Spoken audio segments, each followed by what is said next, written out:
¿Puede ser ahora? Ahí está, profe. Gracias. Correcto, correcto, correcto.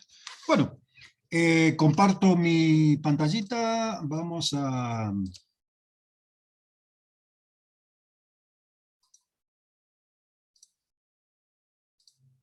Creo que está viéndose el tema ahí, ¿no es cierto? ¿Puede ser? Sí, ahí se ve. Bien, perfecto, perfecto. Voy a cortar el video a ver si ganamos un poco de ancho de banda. Bueno, gente, la vez pasada estuvimos trabajando con el análisis de la variación de la función, ¿no es cierto? Básicamente lo que hicimos fue analizar la variación de un campo escalar de dos variables. Básicamente nos plantamos en un tema básico, simple, y analizamos la variación de un campo escalar y analizamos la situación de considerar la posibilidad de encontrar, desde el punto de vista, llamémosle así, geométrico, el lugar donde ocurre un mínimo relativo, un máximo relativo, o un punto de silla. Eso estuvimos viendo la vez pasada. Obviamente cualquiera de las tres situaciones, mínimo relativo, máximo o punto de silla, ocurren cuando las derivadas parciales de la función respecto de la variable x y la derivada parcial de la función respecto de la variable y se anulan en forma simultánea. Con esta condición nosotros nos aseguramos que geométricamente exista un plano tangente horizontal. ¿Eso quedó claro? Sí, profe. Sí, profe. Correcto. ¿Está bien?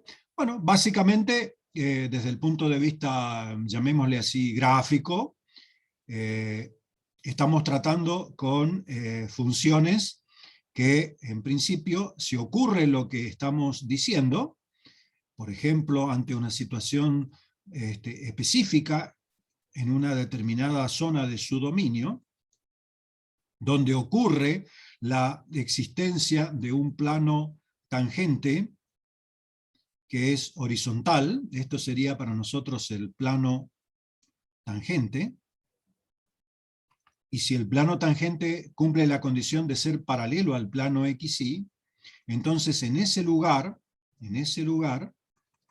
que tiene coordenadas dentro del dominio de la función, vamos a llamarle así, x sub 0 y sub 0, le podemos llamar así, ocurre una situación que en el caso de mi dibujo corresponde a un punto de máximo relativo, pero eventualmente puede darse cualquiera de las tres situaciones que habíamos planteado, ¿no es cierto?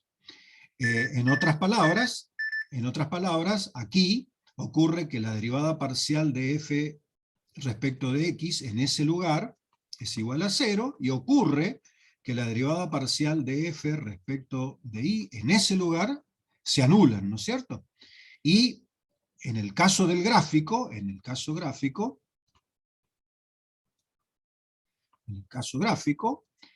ocurre que ocurre un máximo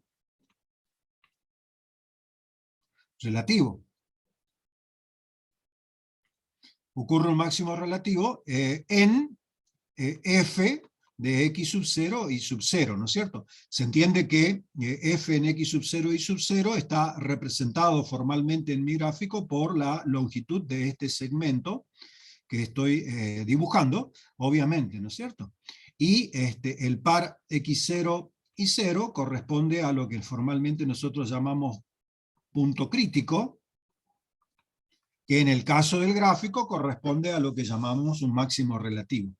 O sea que, estrictamente hablando, f de xy en x0 y 0, f en x sub 0 y sub 0, tiene, para el gráfico que estoy considerando, un máximo relativo.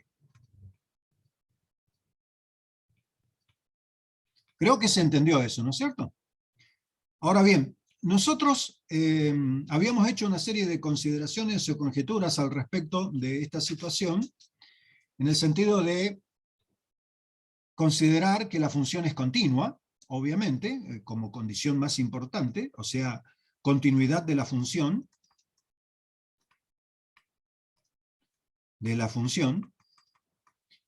obviamente estamos hablando de la diferenciabilidad, es sinónimo de continuidad, en otras palabras, diferenciabilidad de la función en cada uno de los puntos de su dominio, por supuesto, y por lo tanto, ante estas situaciones, nosotros tenemos algo que normalmente llamamos permanencia del signo. ¿Qué significa la permanencia del signo?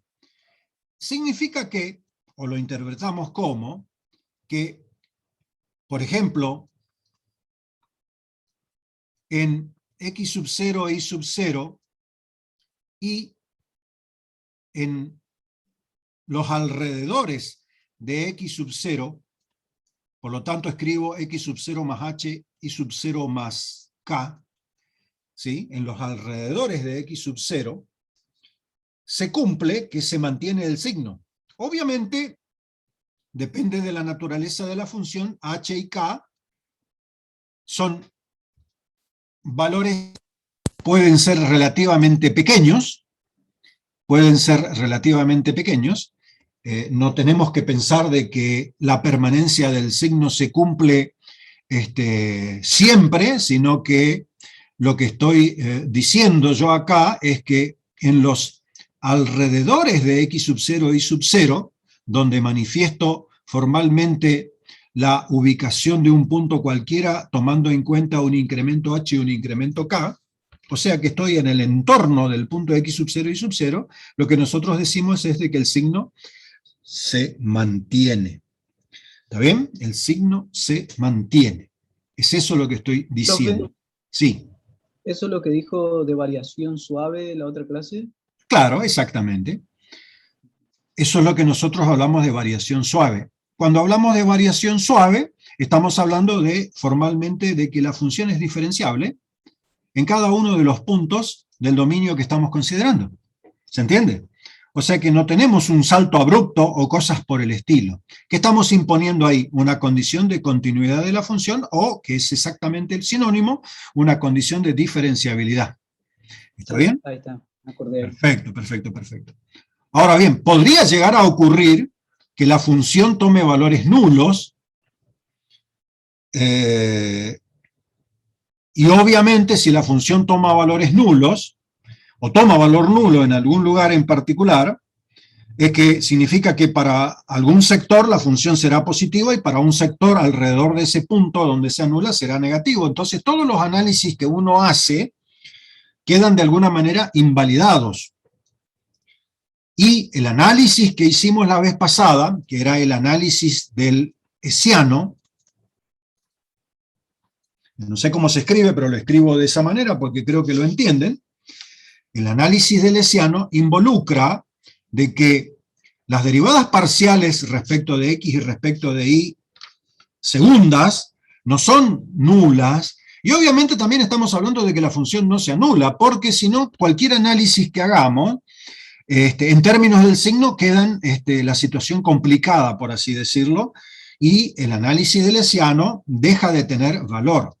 Pero básicamente el análisis del hessiano consiste en considerar el valor de la función en el punto X sub 0 más H, Y sub 0 más K, menos el valor que toma la función en el punto X sub 0 y sub 0. Noten ustedes que esto que está acá, que de alguna manera es claramente identificable como un cierto delta de z, ¿no es cierto? Porque es el incremento que toma la función. Lo que nosotros estamos diciendo acá es de que para todo H y para todo K alrededor de X sub 0 y sub 0, si la función mantiene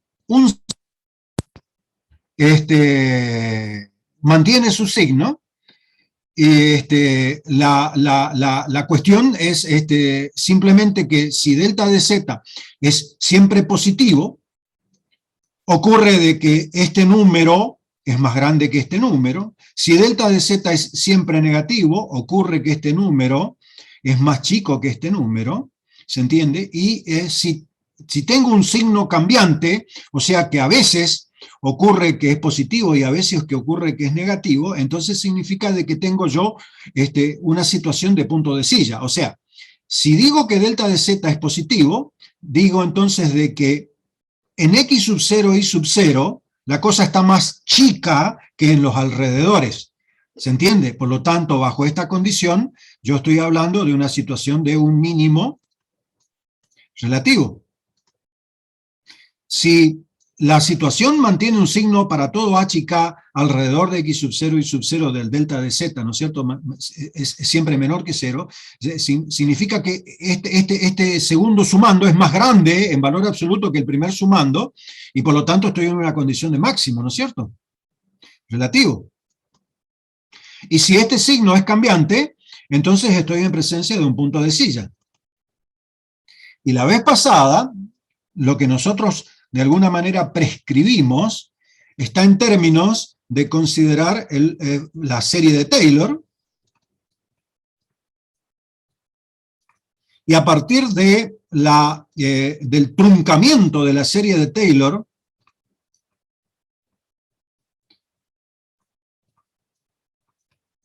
en el segundo grado, hacer un análisis de signo, y eso fue lo que escribimos la vez pasada en la clase anterior.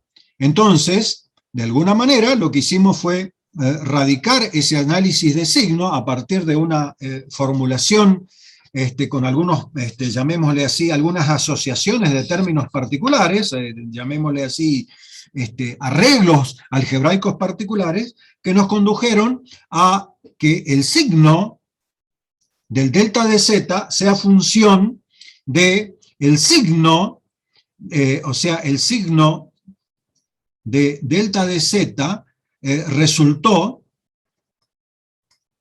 función del signo de h, que estaba dado por la derivada parcial segunda respecto de x por la derivada parcial segunda respecto de y menos la derivada parcial segunda cruzada elevado al cuadrado, el signo de h, y el de la derivada parcial segunda respecto de la variable x en el punto x0 y 0. Y basándonos en la permanencia del signo, nosotros le atribuíamos a el signo de esos factores un signo a delta de z. Y de allí entonces queda de alguna manera plasmado ese análisis de Lesiano. Esto de alguna manera es una especie de resumen, llamémosle así, explicado de lo que hicimos la clase pasada, en donde yo incluso los invité a que sigan analizando la situación para cuando teníamos signos cruzados o cambiados, o para cuando h era igual a 0 o cosa por el estilo, que hacía que la situación se nos complique y quede invalidado el análisis del signo bajo esa situación, ¿no es cierto? O sea que el análisis del signo del signo de Lesiano tiene sus limitaciones en función de la factibilidad de que se anule o no h, de la factibilidad de que se anule o no una derivada parcial segunda. Por lo tanto, es un método que tiene ciertas limitaciones, y que cuando se dan esas circunstancias, por ejemplo, h igual a 0, el método en sí mismo no me sirve para determinar un análisis, y tengo que rebuscármelas de alguna otra manera. No sé si más o menos se entendió esto. ¿Puede ser? Sí, profe, pero yo tengo cuando h es negativo, ¿por qué se dice directamente que puede haber un punto de silla y no se analiza si la derivada parcial segunda en x es positiva o negativa, como cuando el lesiano es positivo, cuando es mayor que 0, perdón? Claro. No sé. A ver, la vez pasada, por eso yo los invité a que analicen esa situación. La vez pasada, Sí. nosotros habíamos terminado por escribir 2 delta de z, ¿para qué abro mi machete? Ajá, acá lo tengo, sí. 2 delta de z es igual a la derivada parcial segunda respecto de x, que multiplica a h más k por la derivada parcial segunda, por la derivada parcial segunda cruzada, la derivada parcial segunda respecto De X. elevado al cuadrado, más h, el hessiano, k cuadrado sobre la derivada parcial segunda respecto de x. Así teníamos la vez pasada, ¿no es cierto? Sí, así. Bien, bien, bien. Bueno, vamos a considerar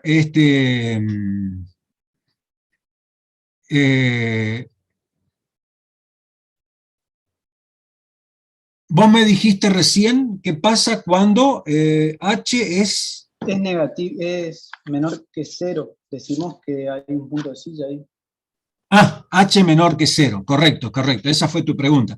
Claro, porque, a ver, si h es positivo en el punto crítico, Sí, es notorio de que el segundo sumando tiene en el numerador un factor positivo. ¿Sí? sí, sí. Y es notorio que el primer sumando tiene en el multiplicador segundo que tiene acá un factor también Sí. positivo. Sí, sí, sí. ¿Estamos de acuerdo o no? Entonces Allí está depende de la entonces, derivada parcial segunda. claro, o sea que el delta de z tiene su signo dependiente del signo de f sub xx. ¿Eso te quedó Sí. claro ahí? Sí, eso me quedó claro. Perfecto, perfecto, perfecto. Ahora bien, ¿qué pasa si h es negativo? Esa es la pregunta que estamos considerando, ¿no es cierto? Entonces, si h es negativo, fíjate que el factor que está acá tiene un signo indeciso, por decirlo de alguna manera. H mayúscula estoy diciendo, no H minúscula, ¿no? Tiene un signo indeciso, ¿no es cierto?, acá en toda esta situación. Pero fíjate que nosotros estamos hablando acá, tomemos para el primer caso, de que esto se cumple para todo HK. Que quede claro eso, ¿no es cierto? ¿Sí? Para todo H minúscula, K minúscula, se cumple la situación anterior. Sí, sí. Bien, acá también tenemos que plantear para todo HK minúsculo, ¿se entiende? Ujú. Sí, Eso sí. debe quedar claro, ¿no es cierto? Entonces, acá podemos tomar algún análisis parcializado para ciertos valores de H y para ciertos valores de K. Supongamos, vamos a trazar una línea para tratar acá esta situación, supongamos que para algunos valores de K iguales a 0, vemos qué pasa. Vamos a suponer que K vale 0.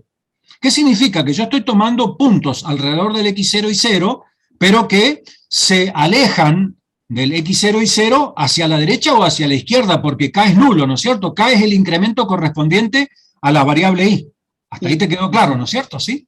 Sí. Entonces, si eso es así, fíjate que te va a quedar acá la derivada parcial segunda respecto de x, multiplicado por h, y acá te va a quedar todo esto nulo, este segundo sumando te queda nulo, porque acá dijimos que vale 0, ¿no es cierto? Entonces, fíjate que si h, este factor es cuadrático, por lo tanto h cuadrado, h si es positivo o negativo, el factor cuadrático,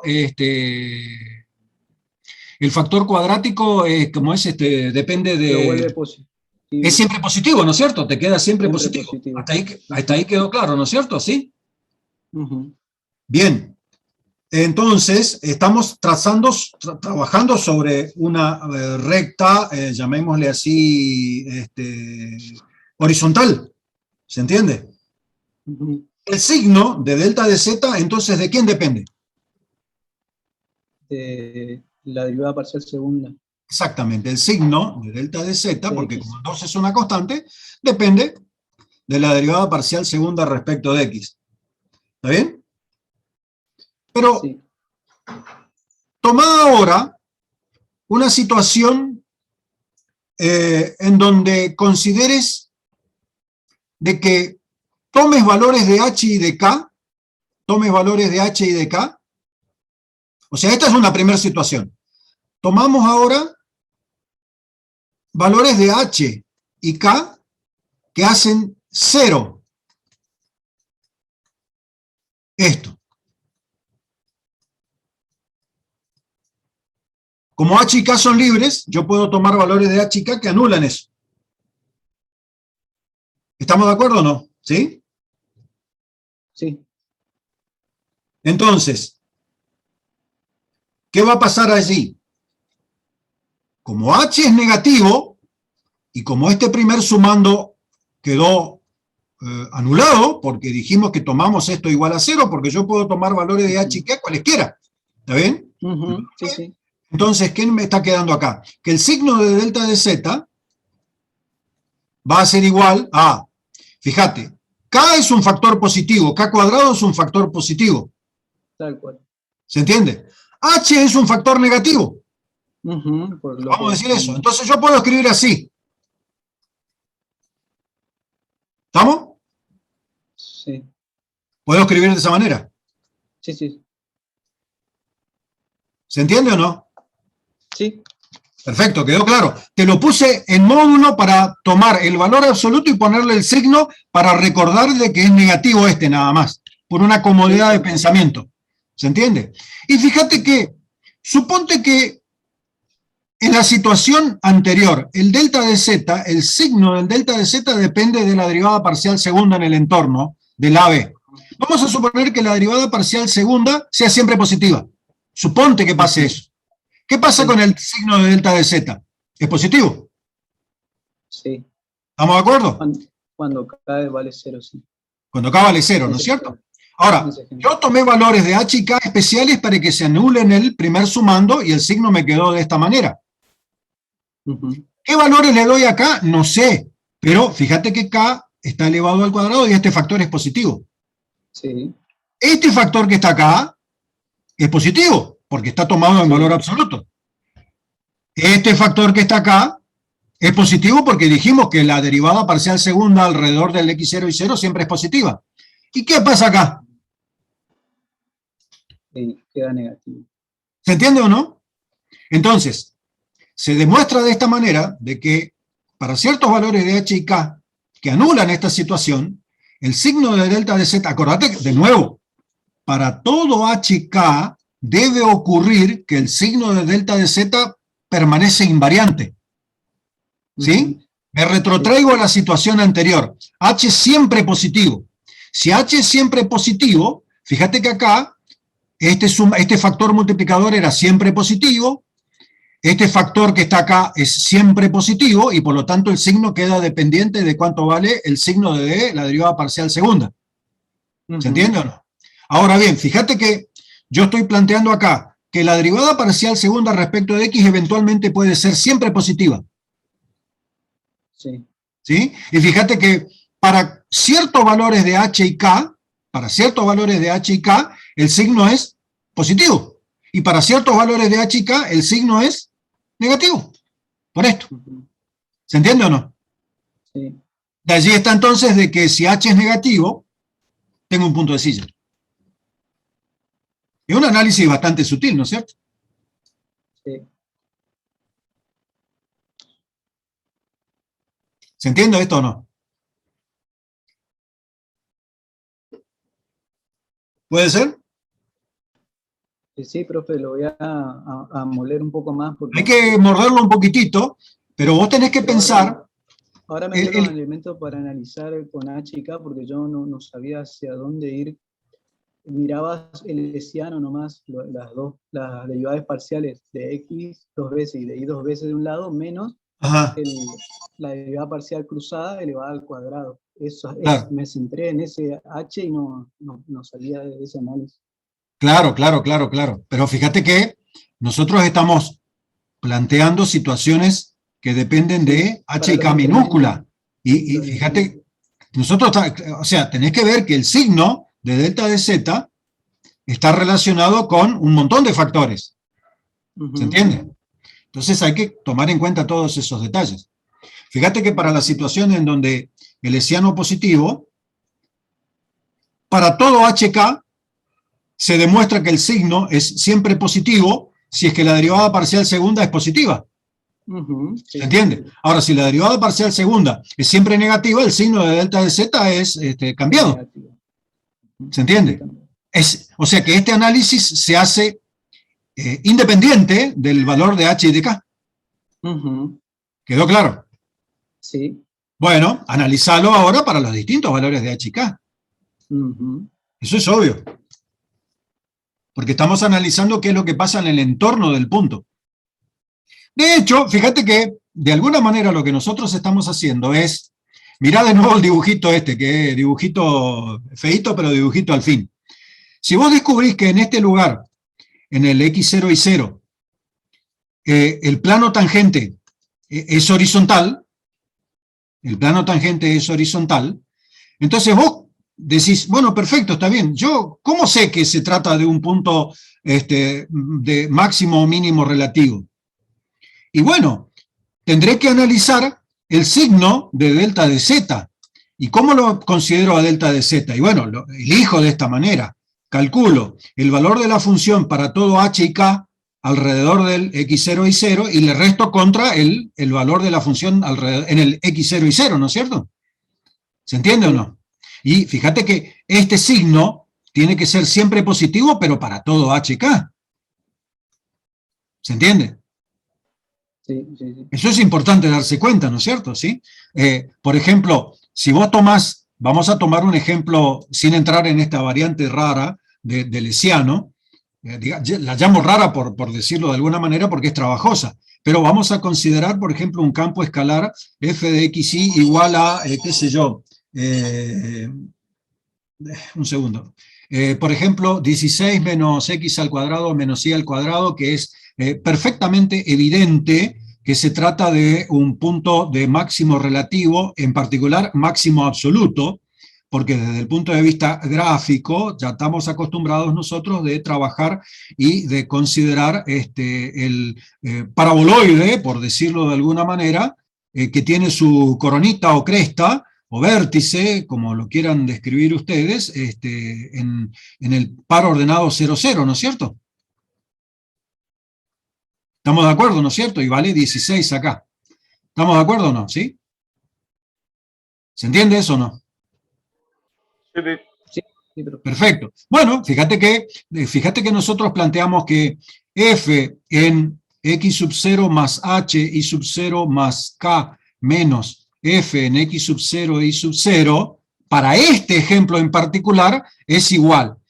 Y bueno, y escribo, y acá voy a escribir 16 menos, y voy a escribir así, 0 más h al cuadrado menos 0 más k elevado al cuadrado, porque fíjate que en un entorno alrededor de el x0 y 0 que yo estoy considerando, tendré un cierto h y un cierto k que me alejan del 0, 0, ¿no es cierto?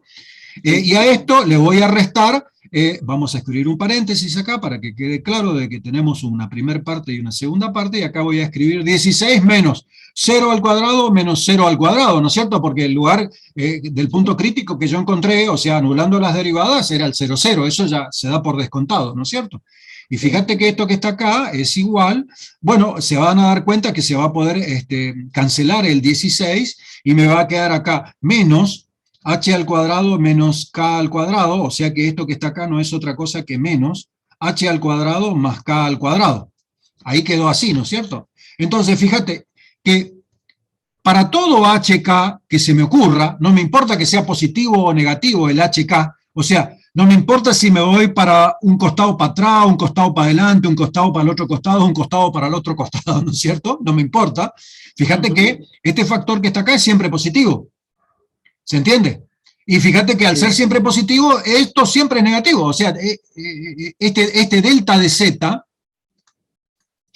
planteado acá, es negativo. Es negativo para todo HK. ¿Se entiende, no es cierto? Sí. ¿Quedó claro? Y bueno, y eso significa que si es negativo, significa que el valor que toma la función en los alrededores es más chico que el valor que toma la función en el punto en cuestión. Por el orden que yo establecí para hacer la resta para determinar el delta de z, ¿no es cierto? ¿Se entiende? De allí está entonces que descubro de que en el par 0, 0, la función tiene un punto crítico que se corresponde con un punto de máximo, y el máximo corresponde a 16, ¿no es cierto? O sea, el máximo de f es 16 en el par 0, 0, ¿no es cierto?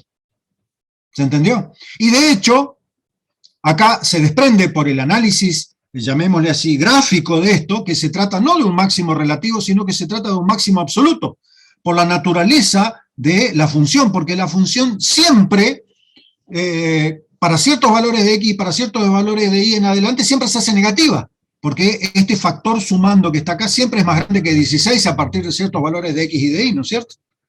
¿Se entiende? Sí, sí.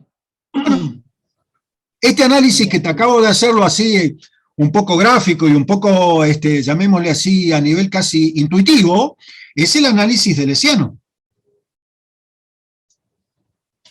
Sí, El análisis de Lesiano es un análisis así, llamémosle un poco, qué sé yo, llamémosle así, teorético y que prescinde de cualquier circunstancia gráfica, y obviamente será válido siempre y cuando las condiciones de la función se den, ¿no es cierto? O sea, que no se anulen las derivadas parciales respecto de x y que no se anule el Lesiano y cosas por el estilo. ¿Se entiende? perfecto. ¿Quedó claro esto? Sí, sí, sí. Bien, bien, bien, bien, bien, bien. Obviamente, si tenemos campos escalares de más de 2 variables, la cosa se vuelve bastante loca, ¿no? Pero bueno, no imposible. Pero lo importante por lo menos es entender el concepto, o entender, a mí lo que de alguna manera me gustó, por decirlo de alguna manera, es cómo a partir de unas triquiñuelas algebraicas y del concepto de la serie de Taylor, llegamos a una formulación que eventualmente puede ser útil y que nos permite a nosotros decidir, a partir de esa formulación, mediante un análisis como el que estuvimos planteando por acá, qué circunstancia tenemos para cada punto crítico que estamos considerando, ¿no es cierto? El libro Stewart lo hace a partir de la derivada direccional de un vector. Sí, puede ser, sí, sí, sí, yo no te lo discuto, pero el libro Stewart Sí, el libro Stewart te lo hace a partir de una derivada direccional y te considera un problema cuadrático y una fórmula cuadrática, ¿no es cierto? Sí. Exacto, sí, sí, sí, sí, sí. Son análisis parecidos. Pero Son análisis muy parecidos. el libro, así que... ¿Cómo?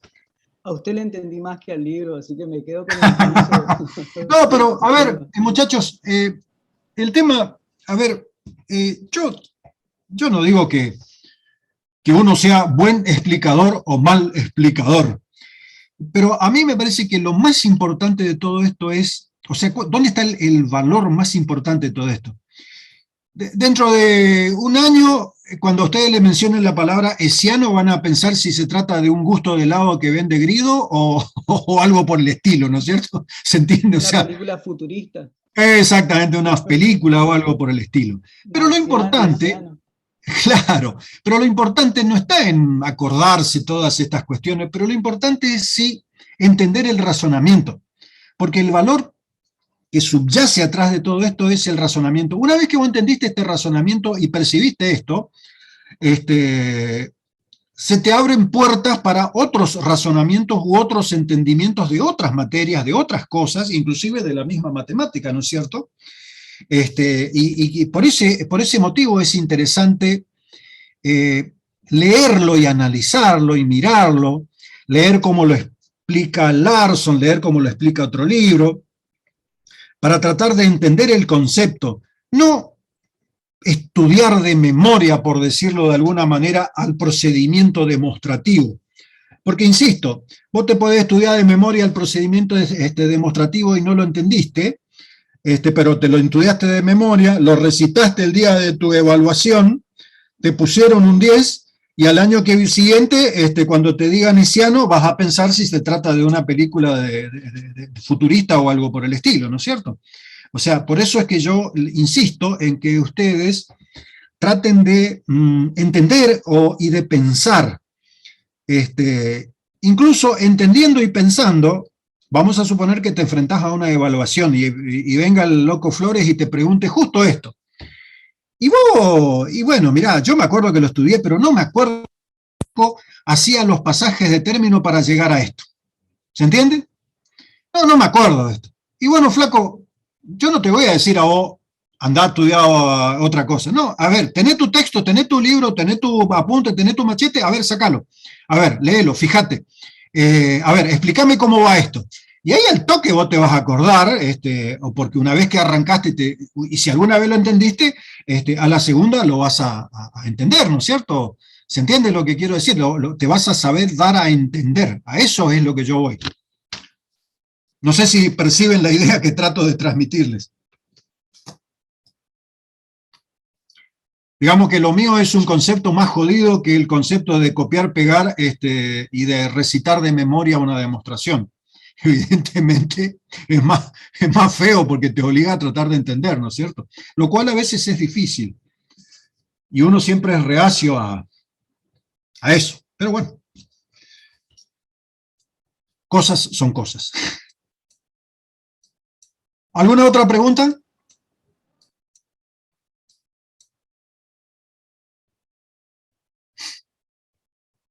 Yo ya estoy empachado, así que gracias, Ya profe. están empachados, huyeron despavoridos todos.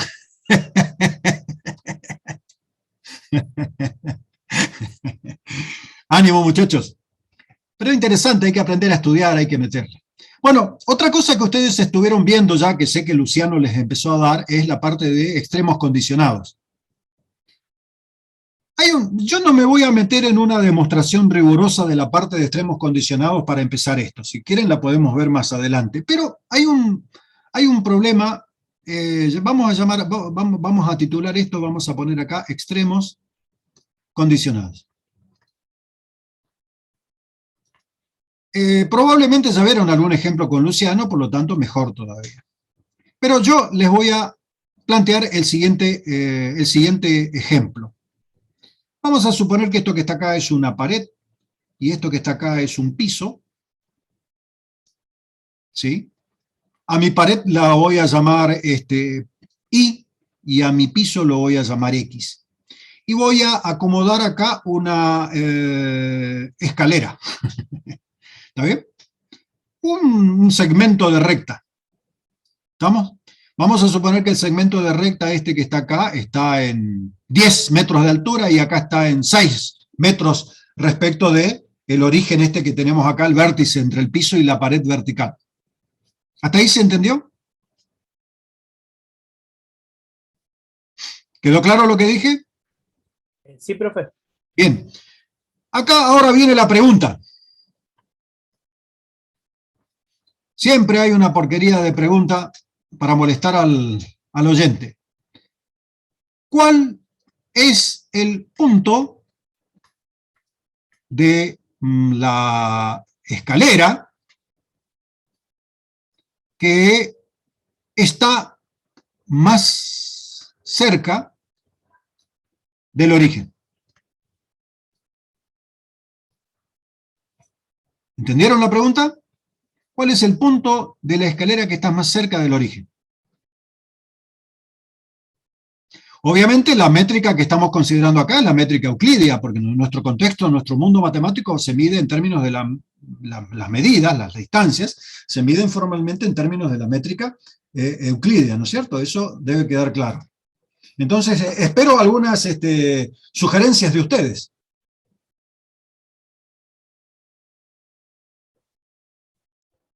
A ver, pensándolo así, de entrada, simplemente soltando algo, yo diría que el C, solamente por tirar algo, pero pensándolo de manera lógica. Bueno, pero vamos a Pero suponer que vos también estás uno podría sentado... pensar que subiendo un poco más por la escalera, hay un punto más cercano al origen, justamente, que no podemos estar viendo por el simple análisis visual. Bueno, Puede ser, profe, la recta que sea perpendicular a esa recta que dibujó y que pase por el punto del origen. Yo también, profe, iba a decir eso. Pero, Y deberías demostrarlo. claro, exactamente, no sé cómo demostrar. Claro. Pero, a ver, vamos a suponer que estamos ante esta situación y tenemos papel y lápiz y podemos hacer un buen dibujo. ¿Cómo yo podría, con papel y lápiz, y teniendo herramientas de dibujo, poder determinar cuál es el punto de la escalera que está más cercano al origen? Midiendo con una regla, profe. No me gusta. Otra opción.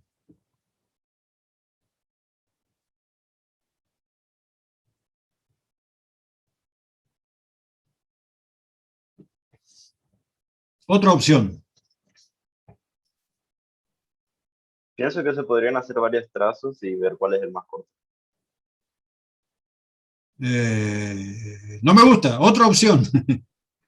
Con compases, si no me acuerdo bien de lo que era sistema de representación, Con un compás. ¿Qué harías con un compás? y marcábamos la distancia, o sea, el círculo que marcaba la distancia entre el punto de origen y el 6, por ejemplo, y entre el punto de origen y el 10, y donde se juntaban los círculos creo que era el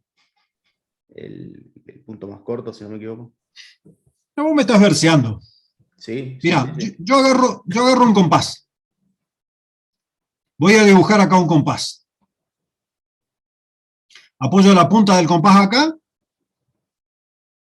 Acá está la minita de lápiz. Y trazo en un giro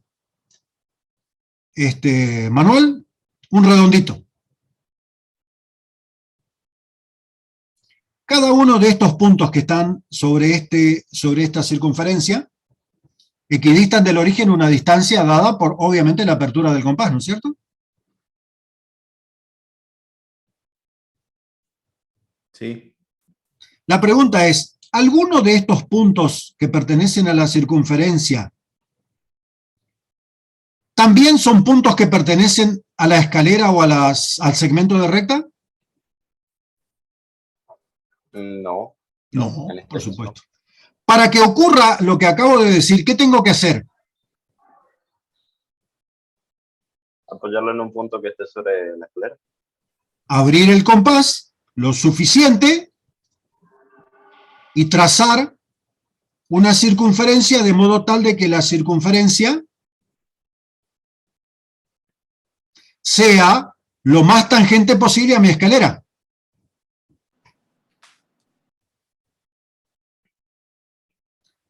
Si yo abro más el compás,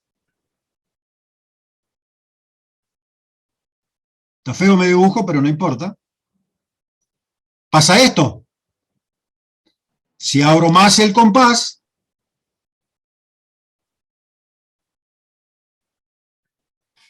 pasa esto. Entonces la pregunta del millón es, de todas las circunferencias que yo tracé, ¿cuál sería el punto de la escalera que está más cercano del origen? Segundo círculo, El lugar de tangencia es este, ¿no es cierto? claro. ¿Se entiende o no? ¿Sí? Con lo cual, desde el punto de vista gráfico y con hoja y papel, puedo yo hacer este proceso que dije y tratar de encontrar cuál es el punto del segmento de la recta, al trazar con mi compás una situación de tangencia y demostrar de esa manera que todos los puntos que pertenecen a la circunferencia, que también pertenece a un punto de la escalera, todos equidistan del origen una distancia, y la menor distancia será esa. Suena bastante intuitivo, ¿no? Sí, profe. Igual yo me refería a otra forma, ¿eh? No esa que hizo usted. Ajá. yo decía poner el clavo, como quien dice, el compás en el 6, por ejemplo, el lápiz del compás en el origen, y ahí trazar un medio círculo. Después, al revés, desde el 10 hasta el origen, trazar otro círculo, y se trazaba una recta que unía los dos puntos donde se unían los dos círculos. Y eso daba, esa recta No, daba... vos lo que me estás hablando es la manera de encontrar la mediana de un segmento. o algo Si así, yo apoyo el compás acá y trazo acá así, y luego apoyo el compás acá y trazo acá así, Claro, sí, esa era la... este punto y este punto me producen a mí la mediana del segmento. Me salió feo mi dibujo, ¿no? Pero de alguna manera me divide en dos el segmento. Claro, pero esa mediana, en relación al punto de origen desde el cual yo partí, vamos a decir, no sería... No, hacé la prueba. Geométricamente, no Te sería... invito a que agarres papel y lápiz y hagas la prueba. Papel, lápiz y compás. No me animo, profe. Voy a perder tiempo nomás. Gastaba una hoja de papel y un pedazo de la mina del compás. Ay, nomás le voy a creer si para eso es el profesor. No, sí. Seguí así nomás y así nos va en este país que le creemos todo lo que y después le votamos. No, la pucha. No, Bueno, yo te sugiero de que verifiques todo. Acá no hay ningún genio ni nada por el estilo. Todo lo que dicen los profes debe ser corroborable. Si no, somos macaneadores, no se hagan problemas. Y yo garantizo que alguna vez, más de una vez, habré dicho unas cuantas macanas que hasta yo me la creía. Pero bueno, en definitiva, fíjate que nosotros estamos hablando de distancia. Y distancia es la distancia euclídea, ¿no es cierto? ¿Está bien? Y la distancia euclídea entre dos puntos cualesquiera en el espacio plano, en el plano, no es otra cosa que x menos x sub 0 elevado al cuadrado más y menos y sub 0 elevado al cuadrado igual a la distancia al cuadrado o el radio al cuadrado, si lo querés describir de alguna manera. Esto que está acá es para nosotros lo que formalmente establecemos como situación de la métrica para determinar el cuadrado de la distancia de un punto cualquiera al punto x sub 0 y sub 0. ¿Hasta ahí estamos de acuerdo o no? Cuando el punto x sub 0 y sub 0 es igual de referencia al centro, al origen de coordenada, nuestra formulación nos queda escrita como x al cuadrado más y al cuadrado, ¿no es cierto? ¿Sí? ¿Se entiende esto o no? Y esto que está acá no es otra cosa que nuestra distancia cuadrática. ¿Estamos de acuerdo o no? ¿Sí? Efectivamente. O sea que, si yo considero f de xy igual a x al cuadrado más y al cuadrado, si yo considero así, fíjate que esa situación me conduce a mí a el cuadrado de la distancia de cualquier par ordenado que pertenece al plano xy con respecto al origen. O sea, esta formulación que está escrita acá, este modelo matemático que está escrito acá, de alguna manera se corresponde con el cuadrado de la distancia de cualquier punto de coordenadas x, y con respecto al origen de coordenadas. ¿Estamos de acuerdo hasta ahí o no? ¿Sí? Perfecto, perfecto. Ahora bien,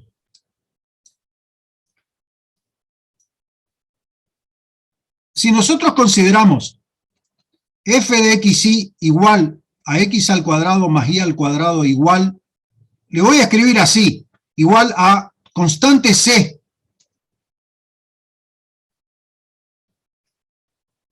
donde c es un número que lo conocemos, y por lo tanto conocemos cuánto vale su raíz cuadrada. ¿No estamos acaso trazando con el compás una circunferencia de radio conocido? Si yo les informo a ustedes cuánto vale c, la raíz cuadrada de c me produce a mí la apertura del compás o no? Sí, Perfecto. ¿Y esto qué es? ¿Esto no es una curva de nivel? claro. ¿Estamos de acuerdo o no? ¿Es o no es una curva de nivel? Es una curva de nivel. Perfecto. O sea que si yo voy abriendo el compás, mucho, poquito, lo que sea, trazo las infinitas curvas de nivel que tiene este campo escalar, que me representa el cuadrado de la distancia de cualquier punto del plano al origen de coordenadas, ¿o no? Y una curva de nivel me está representando los lugares geométricos que están equidistantes al origen de coordenadas, en este caso particular, obviamente, como ejemplo, ¿o no? Claro. La verdad que sí, ¿no es cierto? Sí, sí, sí, sí. Perfecto, perfecto, perfecto. Ahora bien, entonces anotemos por acá, tenemos un campo escalar, este. Ahora, vamos a la escalera. La escalera, vamos a escribir así, la escalera depende de la variable x. A la escalera no la puedo escribir como 10 menos 10 sextos por x.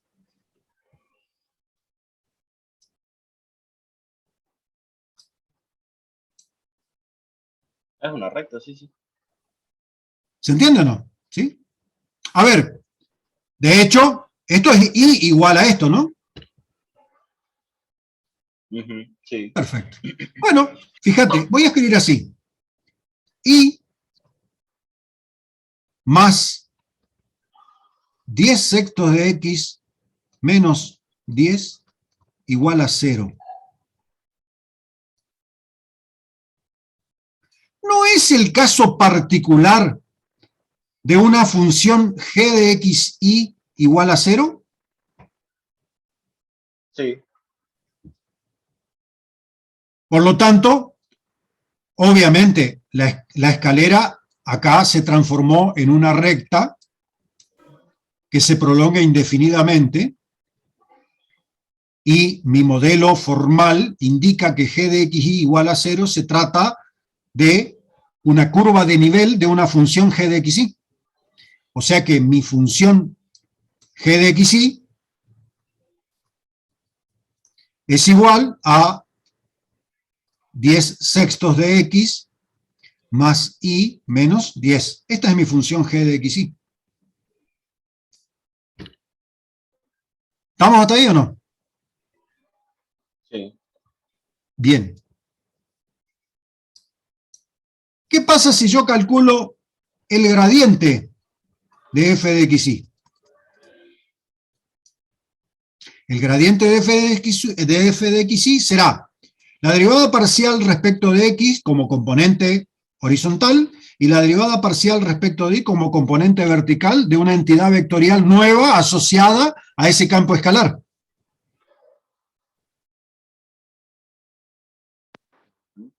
¿Sí? Sí.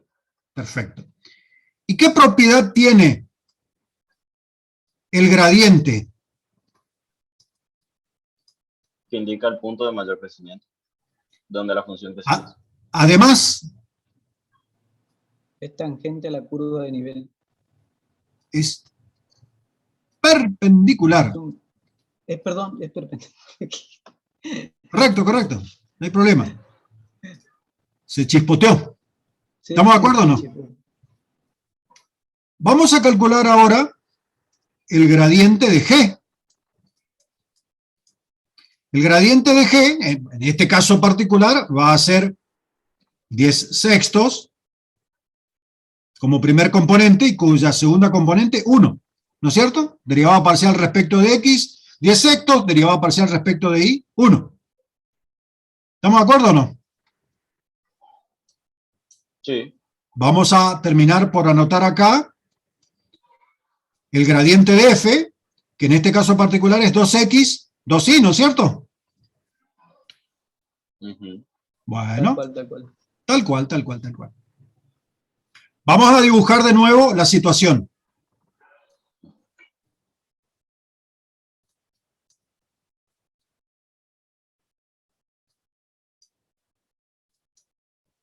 Este es el par ordenado 6,0 y este es el par ordenado 0,10, ¿no es cierto? Eso queda claro. Vamos a trazar con el compás la curva de nivel correspondiente a f de xy igual a c. Vamos a trazar ahora el gradiente de g. 10 sextos. ¿Está bien? Podemos simplificar y escribir 5 tercios, ¿no es cierto? ¿Está bien? Fíjate, 5 tercios, fíjate que en un punto cualquiera de la curva de nivel de G, tengo 5 tercios como horizontal y 1 como vertical.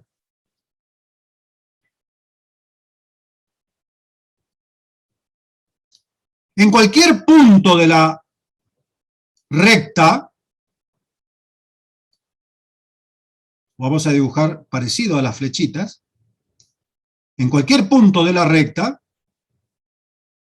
la flechita se mantiene como una constante, ¿o no? 5 tercios 1, ¿sí? Es independiente de los valores de x y de y.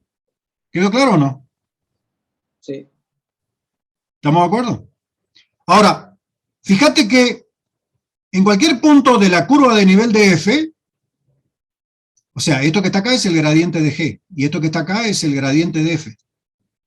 Siempre va a ser perpendicular. ¿Sí? Pero en el punto de tangencia, acá tendré yo el gradiente de g y acá tengo el gradiente de f. ¿Cómo son ambos gradientes? Paralelos. Colineales. Exacto. Paralelos. Exacto. O sea, son paralelos y pertenecen a la misma línea. O sea que, ¿qué es lo que ocurre? Que el gradiente de f será igual a lambda veces el gradiente de g. ¿O no? Sí. ¿Se entiende o no? Por lo tanto, para dar con el paradero de este lugar, para dar con la ubicación geométrica de ese punto, que es el punto que estamos buscando, nosotros deberíamos saber dónde se cumple esta condición. O sea que, acá tenemos 2x, 2y, igual a lambda veces 5 tercios, 1. ¿No es cierto? Y como dos vectores son iguales, cuando sus partes primeras son iguales y sus partes segundas son iguales, cuando su primer componente y sus segundas componentes son iguales, entonces significa que 2x va a ser igual a 5 tercios por lambda, y 2y va a ser igual a 1 por lambda. ¿Se entiende o no se entiende esto? Por lo que acá llegamos a la conclusión, por decirlo de alguna manera, es de que si yo logro descubrir en dónde se cumple esta situación, además de la situación que establece la escalera, que era 10 menos 5 tercios de x, lo había escrito bien, yo voy acá, sí, menos 10, está bien. Perdón, más, no, está bien, lo escribí, yo pensé que me estaba confundiendo el signo, más menos 10 igual a 0. Menos 10, sí. Sí, pensé que le había errado. Fíjense que acá tengo tres ecuaciones que dependen de... acá me olvidé la letra I, perdón, acá me olvidé la letra I más I, o sea, no sé por qué escribí 10, en vez de, acá está mi error, ya me parecía que estaba escribiendo mal. I más 5 tercios de X menos 10, ahora sí estamos de acuerdo, ¿no es cierto? ¿Sí? ¿Estamos de acuerdo? Entonces, acá surge lo siguiente, mirá, acá yo puedo hacer 2x sobre 2y igual a 5 tercios dividido 1 y lambda se cancela, ¿no es cierto? Lambda contra lambda y se va a cancelar lambda acá. Por lo tanto, acá obviamente 2 se va a cancelar acá, se va a cancelar, y acá me voy a encontrar con que x va a ser igual a 5 tercios por y. Entonces, de las dos primeras me voy a la tercera, y escribo entonces acá 5 tercios por y, multiplicado por 5 tercios, porque esto que está acá es x, ¿no es cierto? Multiplicado por 5 tercios, más y menos 10 es igual a 0. Entonces, acá me queda a mí 25 novenos más 1 multiplicado por i menos 10 igual a 0. Chequen por favor lo que voy haciendo, ¿no es cierto? O sea que acá son 34, 36. 34. Sí. 34 novenos, ¿no es cierto? Porque 25 más 4, 25 más 9 es 34 novenos por i igual a 10, de donde puedo deducir que i es igual a 90 34avos, y como x era igual a 5 tercios de eso, entonces x va a ser igual a 5 tercios por 90 34, que será 9 por 5, 450, 3 por 4, 12, 3 por 3, 9 y 1, 10. Vaya a saber cómo será la simplificación de esto, pero bueno, será la simplificación de esto. Acá tengo entonces el par ordenado xy, en donde se cumple la condición de que ambos gradientes son iguales.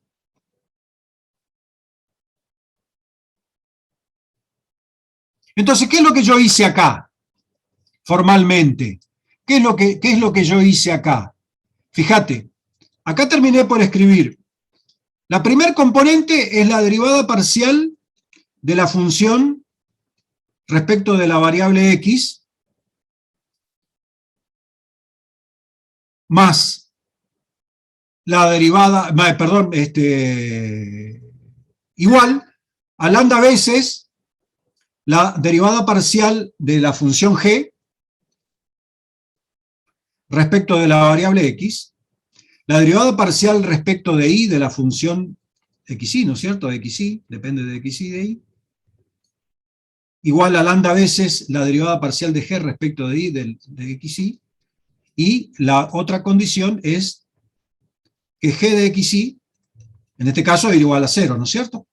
Y este es un sistema que utilicé yo para resolver esta problemática. ¿Se entiende o no? Ahora miren ustedes lo siguiente. Consideren la función auxiliar.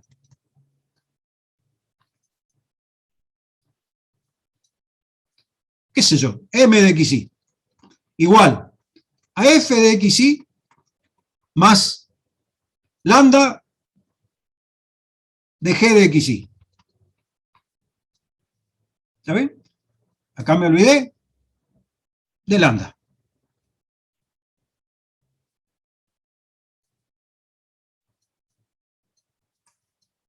Y fíjense, calculo la derivada parcial de m respecto de x. Y esto me va a dar f sub x más lambda por g sub x, y lo igual a 0. Calculo la derivada parcial de m respecto de y, y calculo f sub i más lambda por g sub i, igual a 0. Y calculo m sub lambda igual a la derivada de este primer sumando es nulo, y la derivada de este segundo sumando simplemente va a ser g de xy. Y obviamente lo igualo a 0. A ver, acá, para que todo quede compatible, yo tendría que haber escrito así, así, así, y acá, así también si lo quiero escribir. ¿Estamos de acuerdo o no? Entonces, ¿qué tengo? Esta nueva función auxiliar que está acá, tiene puntos críticos. ¿En dónde? En donde sus derivadas se anulan. ¿Se entiende o no? Esta nueva función auxiliar que tengo escrita acá tiene sus puntos críticos ¿en dónde? De acuerdo a la teoría, en donde sus derivadas se anulan. Bueno, fíjense, ¿en dónde se anulan sus derivadas? En los lugares en donde el gradiente de f es igual al gradiente de g multiplicado por lambda. ¿O no?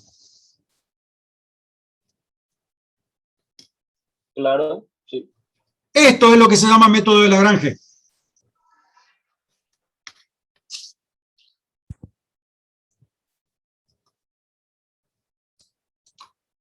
Ponele,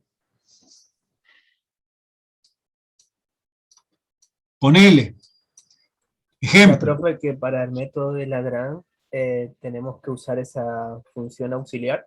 por supuesto, si la querés usar y si no, agarrá y considerá los gradientes, es lo mismo. Ejemplo, clásico, una caja de volumen conocido, igual a 100 metros cúbicos, centímetros cúbicos o lo que sea, ¿no es cierto? 100, el volumen conocido. Sin tapa.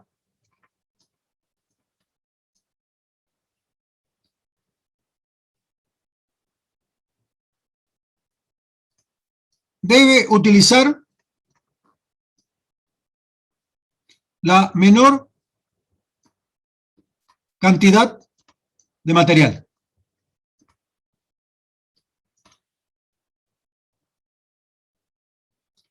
¿Está bien? La menor cantidad de material. Dimensione la caja.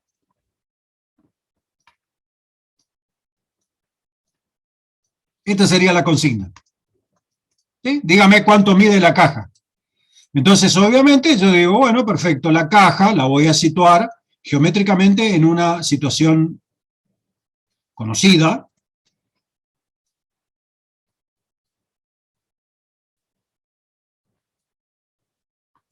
Voy a hacer el clásico dibujito de una cajita de cartón, o de chapa, o de lo que sea, de esta manera, y voy a indicar que esta distancia que está acá es X, esta distancia que está acá es Y, y esta distancia que está acá es Z.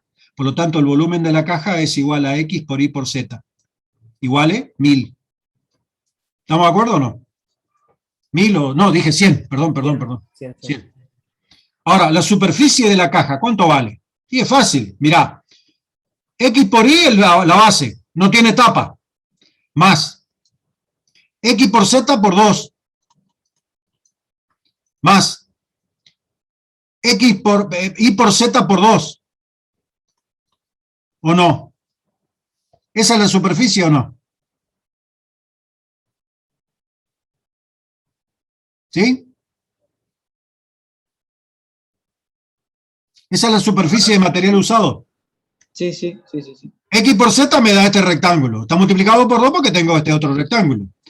Y por Z es este otro rectángulo que está por acá. Y multiplico por 2 porque está así. Y X por Y el piso. ¿Estamos?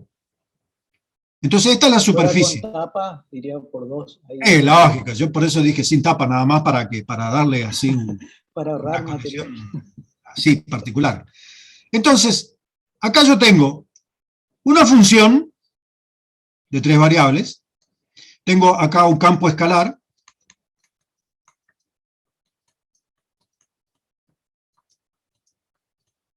que en realidad no sé qué es esto. Ahora yo ya me olvidé que esto es una superficie de cartón o de un material. Y tengo una situación condicionante.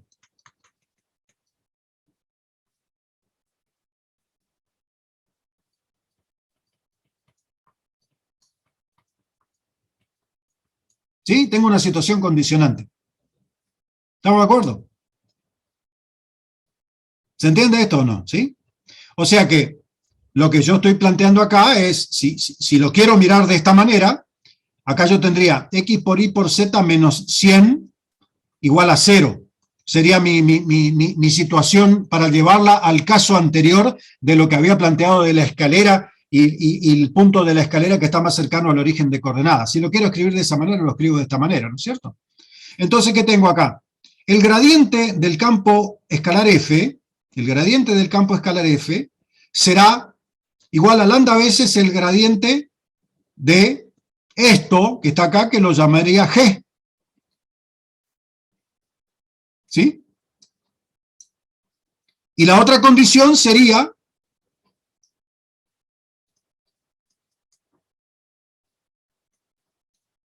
esta, ¿o no?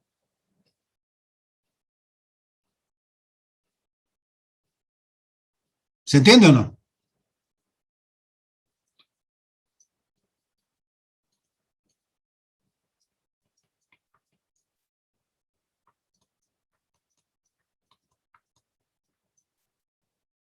El gradiente de f tiene una componente horizontal, o sea, la derivada parcial respecto de la variable x, y más 2 por z.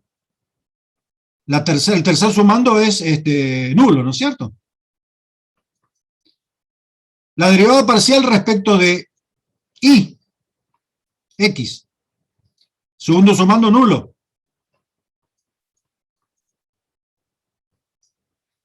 La derivada parcial respecto de z.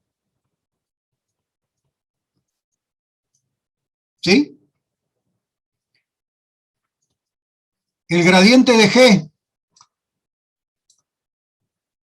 La derivada parcial respecto de x. Primer componente. Sumando constante, cero, ¿no es cierto? Segunda componente, la derivada parcial respecto de y. Tercer derivada parcial respecto de z. ¿Estamos de acuerdo? Entonces, ¿qué tengo acá? Esto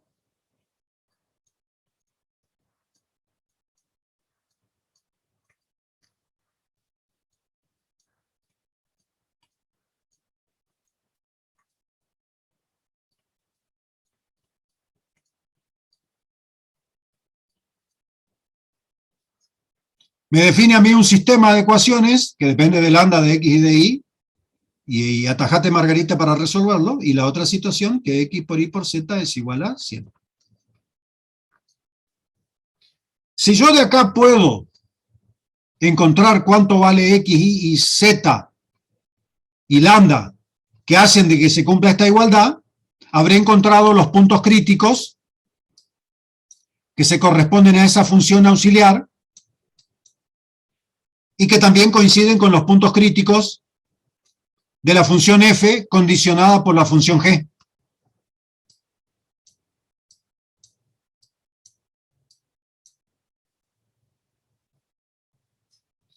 Yo no digo que sea fácil resolver esto. Simplemente digo, alguna triquiñuela algebraica que los invito a que realicen para tratar de descubrir cuáles son los valores de x, de y y de z que satisfacen esa condición.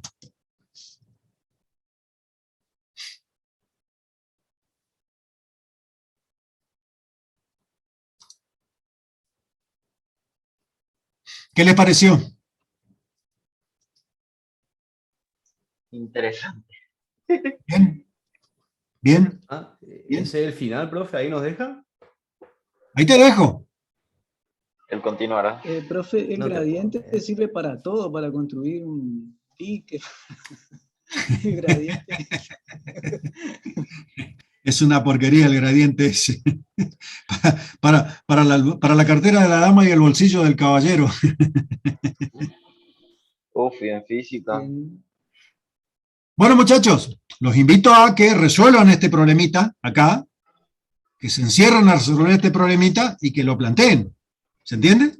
Y que descubran cuál es la caja de volumen 100 que ocupa la menor cantidad posible de papel, o de cartón, o de chapa, o lo que sea, ¿no? No hice referencia a qué tipo de material es. Obviamente la caja no tiene tapa.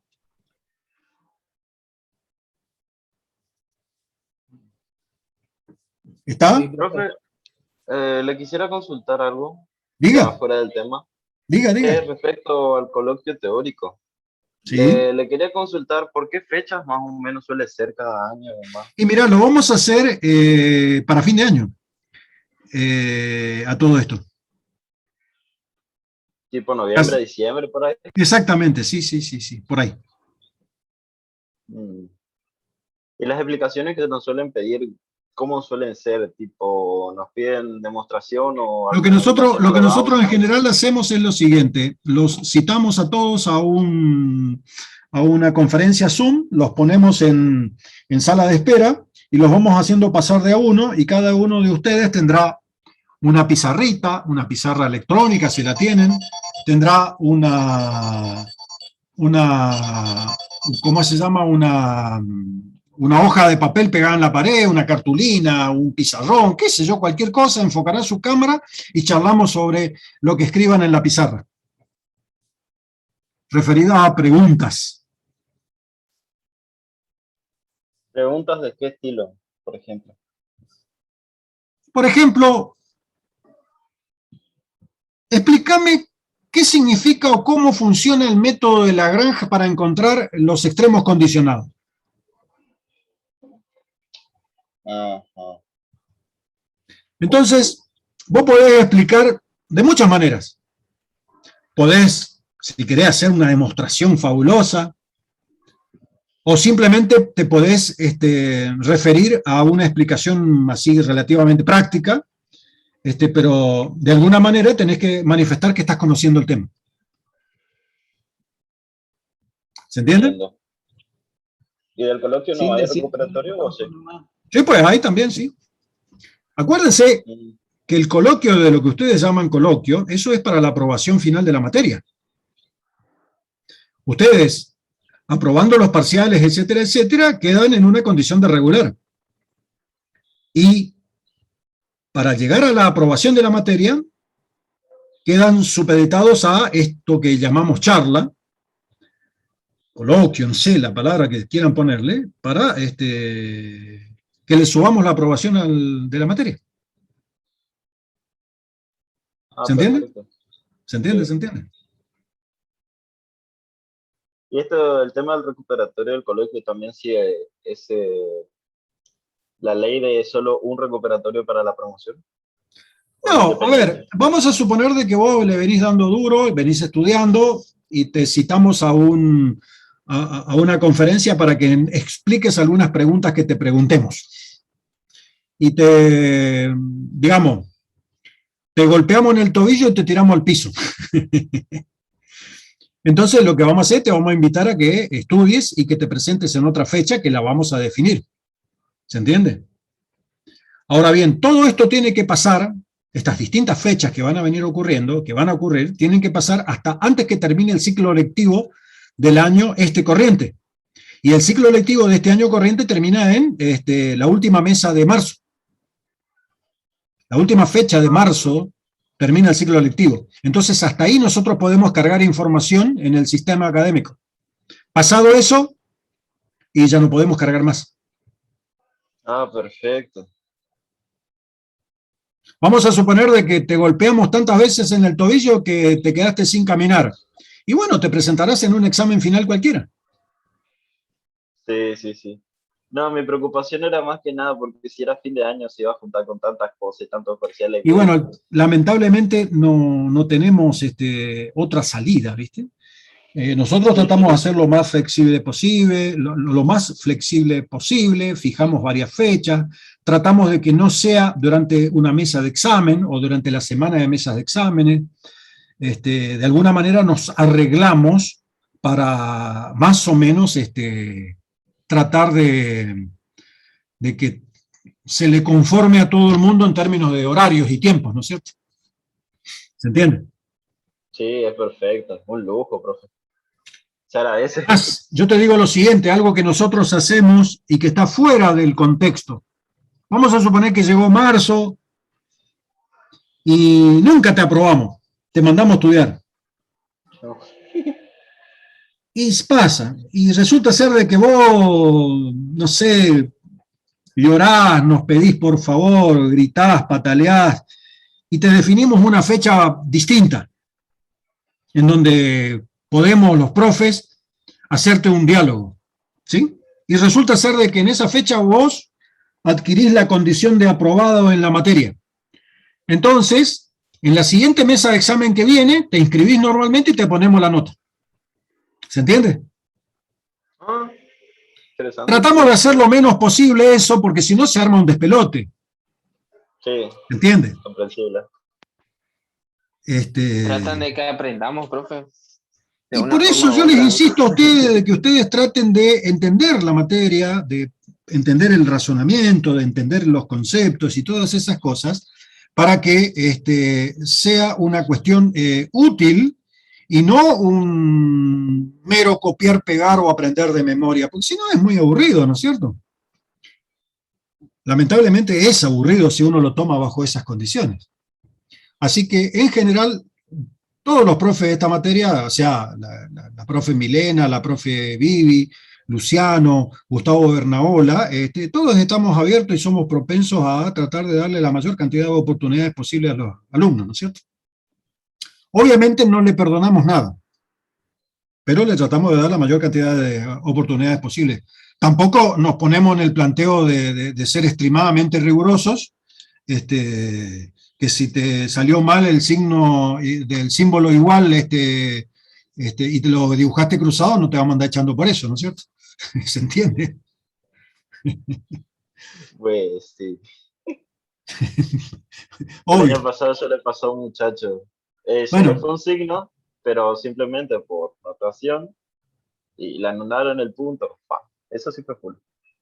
Bueno, nosotros no vamos a hacer eso. Lo que sí te vamos a invitar a que, che, mira, ahí cometiste un error. Fíjate a ver si lo puedes descubrir. Te vamos a dar el tiempo necesario. ¿Se entiende? Sí. Porque todos cometemos errores, todos nos ponemos nerviosos, todos metemos la pata, todos hacemos cosas estrafalarias a veces, ¿no es cierto? Todos, incluyo a todos los profes, ¿no es cierto? Pero cuando uno entiende del tema, cuando uno está comprendiendo la situación del tema, uno puede rebuscarse y puede de alguna manera demostrar de que está entendiendo, ¿no es cierto? Y es eso lo que buscamos. Porque si estamos buscando de que alguien me relate textualmente lo que dice el libro, y estamos mal, estamos. Por ejemplo, una pregunta puede ser, llamémosle así, teórica pura, pero el alumno lo puede explicar en términos de un ejemplo, por ejemplo, ¿sí? Puede plantear un ejemplo, lo plantea el ejemplo y lo desarrolla al tema en términos de un ejemplo. ¿Cuál es el problema? ¿Se entiende? Cosas así. Perfecto. Gracias, profe. Bueno, gente, nos vemos la próxima clase.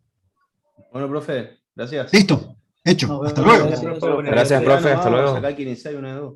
Fácil. Nos vemos. Chao, chao.